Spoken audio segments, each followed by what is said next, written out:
What's up guys? Kumusta kayo? It's me again, Joseph Kate. So for today's video guys, let's talk about pagkawala ng savings account or credit card account natin sa BDO online banking natin. Ano nga ba yung dapat natin gawin para hindi na natin kailangan tumawag sa BDO contact center or sa BDO customer service para i-inform na nawawala yung savings account and credit card accounts natin sa BDO online banking. Kahit ikaw na mismo, pwede mong masolusyonan para mabalik yung BDO credit card and BDO savings account ninyo sa BDO online banking.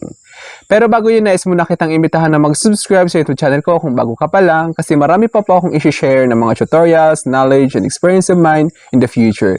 Kaya naman huwag niyong kalimutan mag-subscribe para updated kayo lagi sa mga vlogs na i-upload ko. Yun lang po at sobrang maraming salamat po. So ngayon guys, kapag naka-experience ka, isa ka sa naka-experience kasi ako na-experience ko na yan multiple times at ito yung ginagawa ko para kahit paano maibalik or ma-resolve yung concern ko about sa pagkawala ng BDO savings account ko at BDO credit card account ko sa BDO online.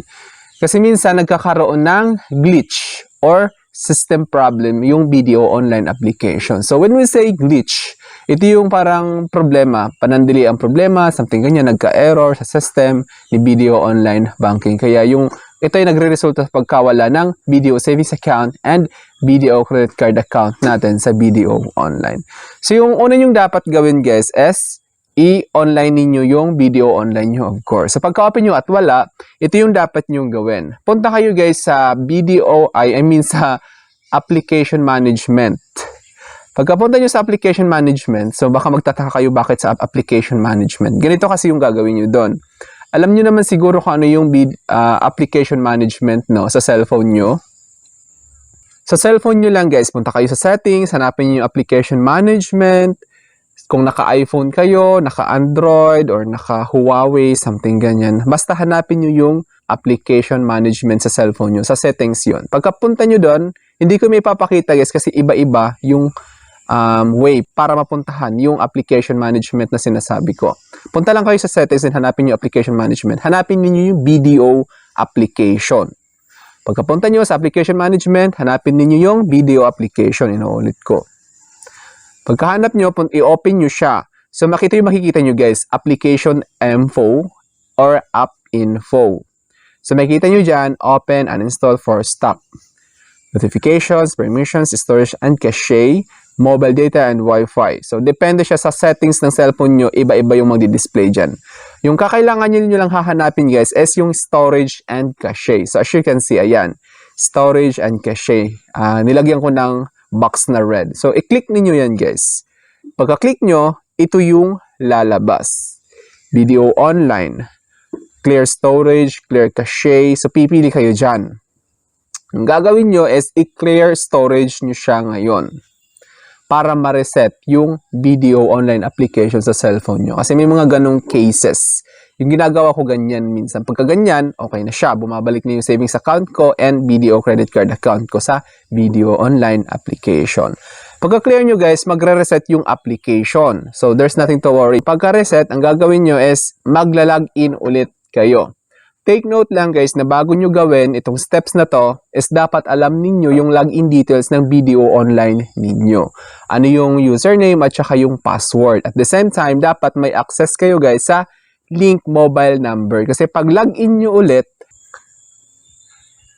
hahanapan kayo ng authentication or authorization. What I mean is magpapadala ng OTP doon sa link mobile number na kung saan doon nakasave yung kumbaga permission to access your BDO online banking. Kasi security feature yan ni BDO para walang sino man ang pwedeng maka-access ng BDO online banking ninyo. Kaya dapat kapag clear storage nyo siya guys, make sure lang na alam ninyo yung username at saka password. And then, yung mobile number na kung saan magpapadala ng OTP to verify your login authentication or something like that. So dapat pag na-login nyo na ulit yung online banking ninyo sa mobile application, dapat andun na yung savings account and BDO credit card account ninyo. Ngayon, kung wala pa din, yung pangalawa nyong dapat gawin is i-update ninyo yung application ninyo. Ganito yung gagawin nyo guys. Halimbawa, naka-Android kayo, so kailangan nyo pumunta sa Google Play Store. Ngayon, kung naka-iPhone naman kayo, punta kayo sa App Store of course. I-update ninyo yung BDO online application. Tulad ng nakikita nyo, i-search nyo yung BDO online sa Google Play Store kung naka-Android kayo. Ngayon, kung naka-iPhone naman, sa App Store nyo, isi-search yung BDO online. Then, i-update ninyo.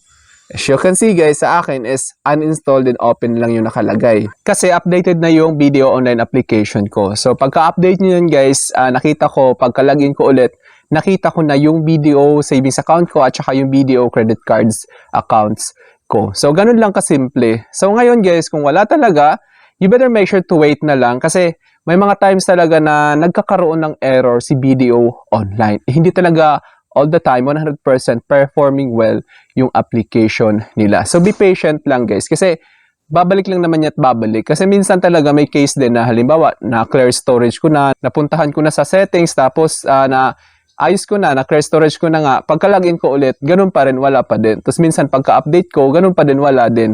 So kailangan mo lang mag-antay ng, halimbawa, oras, ganyan, para bumalik lang siya ng kusa. Kasi minsan may times na nagkakaroon ng technical issues, inaayos ni BDO IT department or yung, ano nila, system developer, inaayos nila yung setup ng online banking nila. Then yun guys, of course, kapag naglalagin kayo sa BDO online banking, kailangan nyo tandaan na nandyan lahat nakalink yung account natin. Kaya kailangan pakatandaan nyo na naglalaman niya ng confidential details. Kailangan nyo pakaingatan yung login details. Dapat kayo lang nakakaalam.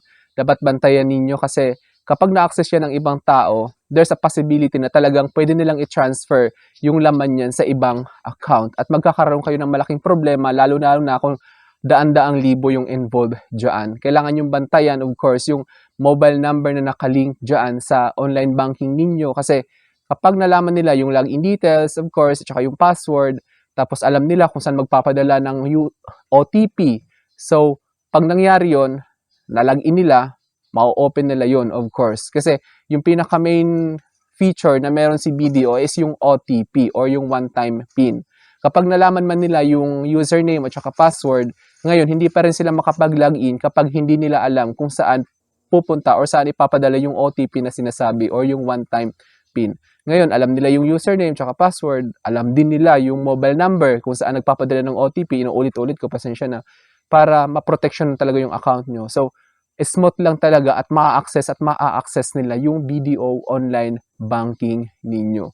Kaya naman pakatatandaan nyo guys na ingatan nyo talaga yan. Kasi hard-earned money natin yung nilalagay natin sa BDO savings accounts natin. Kaya inuulit-ulit ko, this is to raise awareness, to share my experience. Kasi to be honest guys, thanks to God, I never experienced yet na magkaroon ng unauthorized transactions sa BDO savings accounts ko. It's because I understand. So I think that's all for now. So sana may na-share ako. Don't forget to subscribe for more videos. It's me again, Joseph Kate, that says we don't have cash because we go for cashless transactions. Bye-bye!